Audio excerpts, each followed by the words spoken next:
Santo Ignatius Loyola yang terkasih di dalam Kristus Tuhan, pada sore hari ini kita semua berkumpul untuk merayakan Ekaristi penutupan bulan Maria, bulan penuh sukacita, bulan penuh rahmat dan kegembiraan iman dalam kehidupan gereja kita. Bulan Maria adalah kesempatan di mana kita bergumul bersama Bunda Maria. Kita membangun komunikasi pribadi maupun komunikasi keluarga dengan Allah bersama dan dengan Bunda Maria. Kita terus menggali rahmat kasih Allah yang senantiasa kita inginkan, kita harapkan tinggal baik dalam kehidupan pribadi maupun di dalam kehidupan keluarga dan dalam komunitas ini. Agar perayaan penutupan bulan Maria ini berkenan di hadapan Tuhan, maka marilah di awal perayaan ini kita menyadari kelemahan, keterbatasan dan dosa-dosa kita, memohon rahmat pengampunan Tuhan. Bersamamu dan bersama rohmu. Inilah Injil Yesus Kristus menurut Lukas. Dimuliakanlah Tuhan. Maria dan Elizabeth. Beberapa waktu kemudian berangkatlah Maria dan langsung berjalan ke pegunungan menuju sebuah kota di Yehuda. Di situ ia masuk ke rumah Zakaria dan memberi salam kepada Elizabeth. Dan ketika Elizabeth mendengar salam Maria, melonjaklah anak yang di dalam rahimnya, dan Elizabeth pun penuh dengan Roh Kudus, lalu berseru dengan suara nyaring, "Diberkatilah engkau di antara semua perempuan, dan diberkatilah buah rahimmu. Siapakah aku ini sampai ibu Tuhanku datang mengunjungi aku? Sebab sesungguhnya ketika salammu sampai kepada telingaku, anak yang di dalam rahimku melonjak kegirangan. Dan berbahagialah ia yang telah percaya, sebab apa yang dikatakan kepadanya dari Tuhan akan terlaksana." Demikianlah Injil Tuhan. Terpujilah Kristus.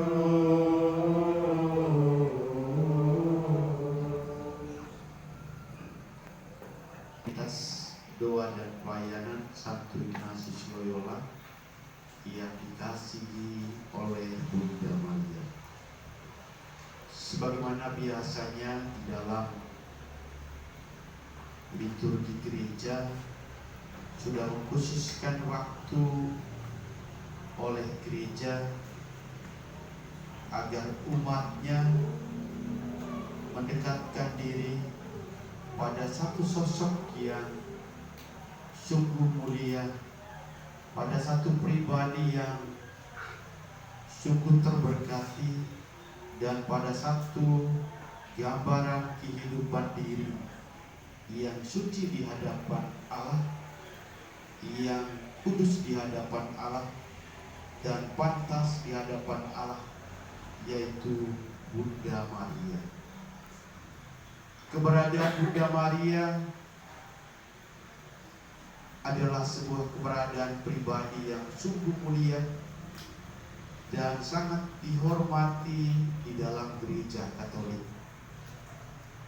Karena itu Bunda Maria menjadi sosok pribadi, figur yang memberikan gambaran tentang pribadi manusia yang telah ditentukan dan layak di hadapan Allah untuk mendapatkan rahmat, berkat, dan kepercayaan Allah yang paling mulia, yaitu menghadirkan Putra Tunggal Allah di dalam melanjuti rencana keselamatan Allah.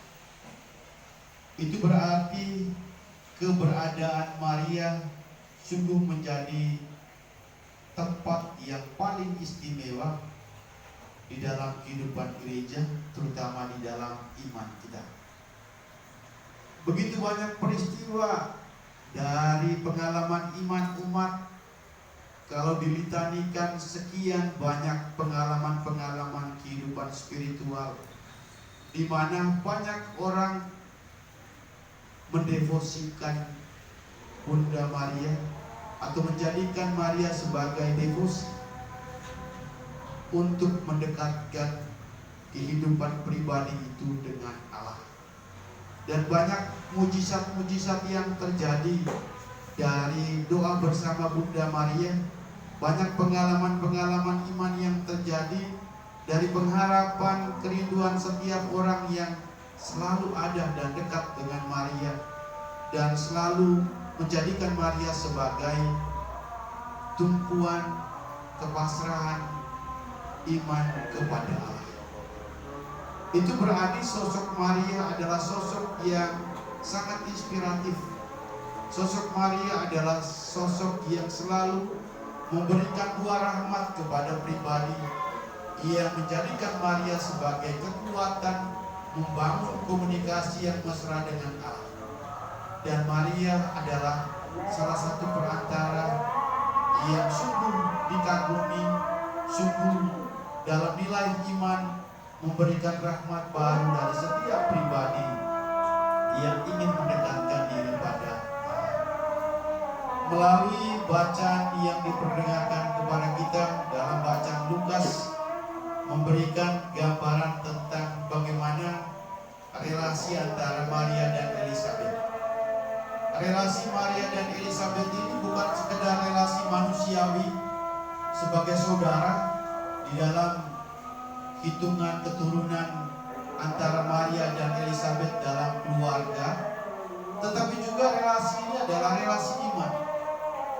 Selain relasi keluarga di mana tempat curahan antara dua pribadi sebagai saudara, juga di balik itu ada satu nilai iman yang dibangun dari relasi Maria dan Elizabeth.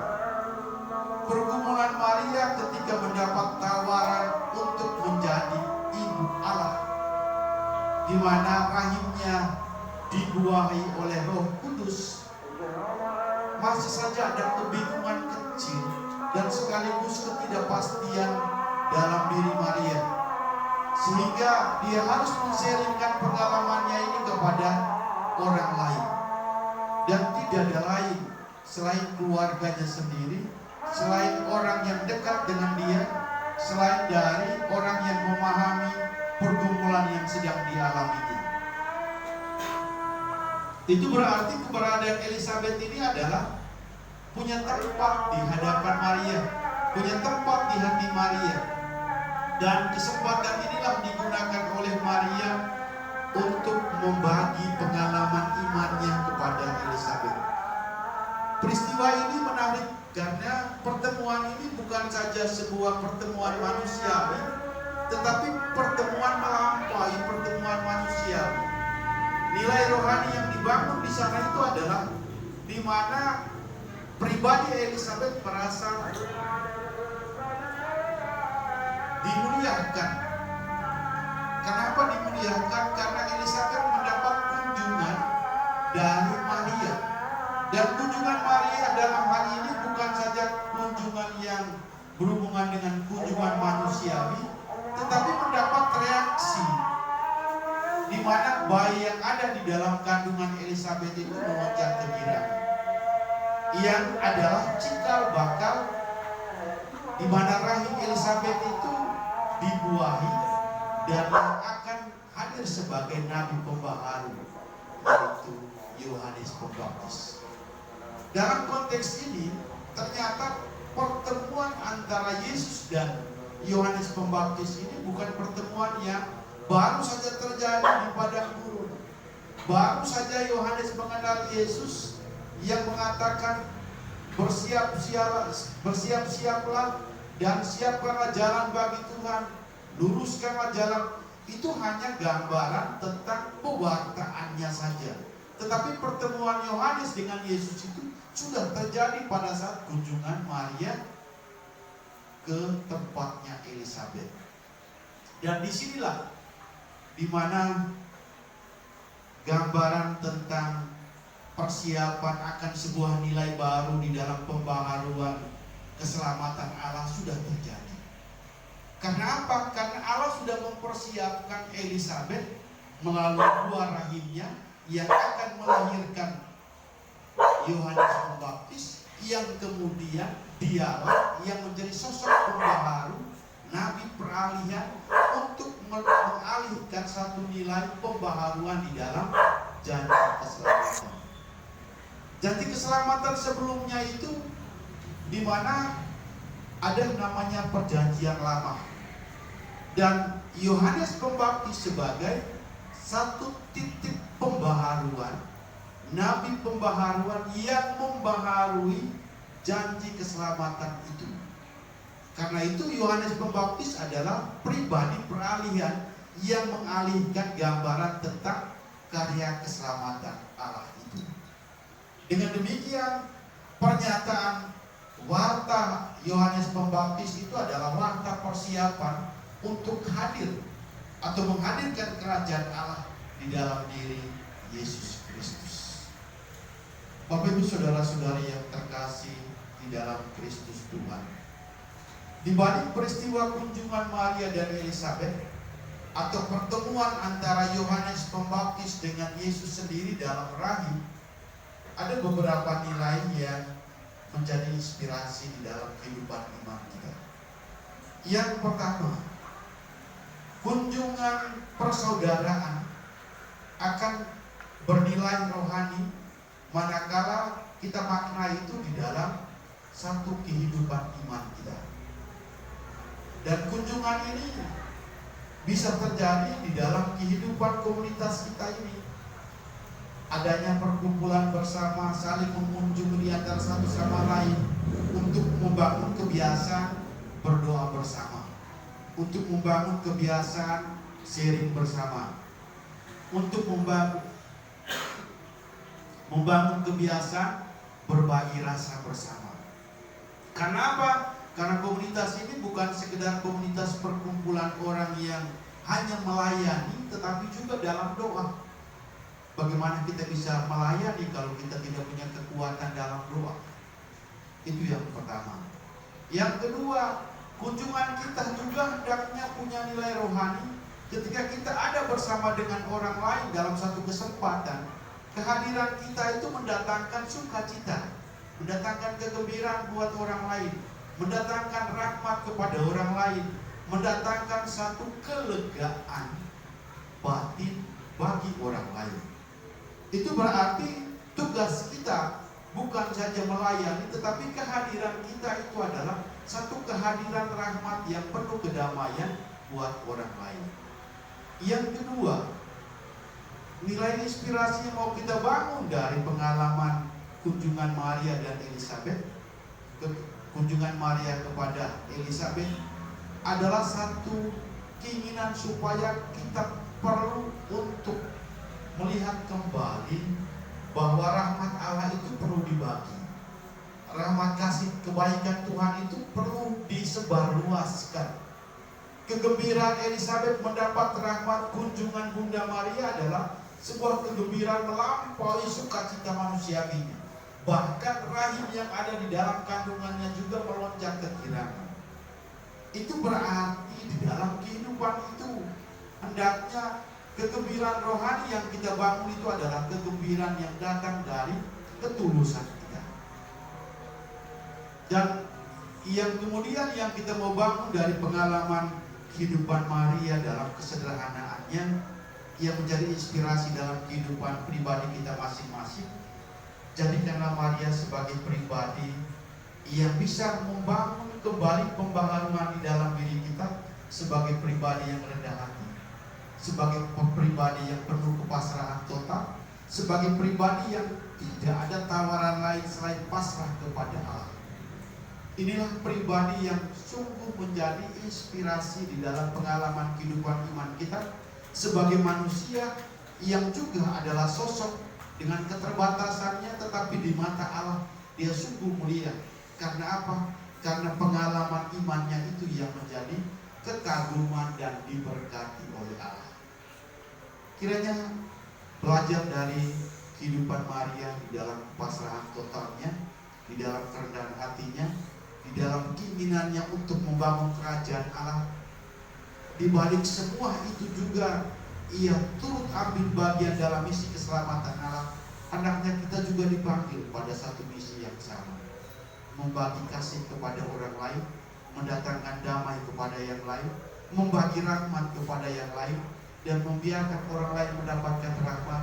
Karena kita adalah pribadi yang selalu dipakai Allah, dan kita selalu menjadi alat di mata Allah. Bapak Ibu saudara-saudari yang terkasih di dalam Kristus Tuhan, meskipun bulan Maria ini sudah berakhir, yang dikhususkan oleh gereja sebagai tempat waktu yang dipersiapkan agar setiap orang beriman bergumul bersama dengan Bunda Maria dalam pengharapan di hadapan Allah. Tetapi karena kita punya iman yang satu dan sama juga, kan kita selalu berharap kepada Bunda Maria sebagai pengharapan kita, sebagai pengantara kita, maka waktu yang sudah diberikan oleh gereja tidak bisa membatasi kerinduan kita, devosi kita, pergumulan kita untuk terus mencari dan menemukan rahmat kasih Allah. Kiranya Bunda Maria sebagai pribadi yang selalu menuntun kita di dalam pengalaman hidup iman kita, agar kita lebih terus mendekatkan diri pada rahmat dan rencana Allah. Semoga saudara-saudara yang terkasih di dalam Kristus Tuhan, setelah kita membaca dan merenungkan sabda Tuhan, maka marilah kita berdiri untuk mengakui iman kepercayaan kita. Aku percaya akan Allah Bapa yang Maha Kuasa, pencipta langit dan bumi, dan akan Yesus Kristus Putra yang tunggal Tuhan kita, kandung dari Roh Kudus, dilahirkan oleh Santa Perawan Maria, yang menderita sengsara dalam pemerintahan Pontius Pilatus, disalibkan, wafat dan dimakamkan, yang turun ke tempat penantian pada hari ketiga, yang bangkit dari antara orang mati, yang naik ke surga, duduk di sebelah kanan Allah Bapa yang Maha Kuasa. Dari situ yang akan mengadili orang yang hidup dan yang mati. Aku percayakan Roh Kudus, Gereja Katolik yang kudus, persekutuan para kudus, pengampunan dosa, kebangkitan badan, kehidupan yang kekal. Amin.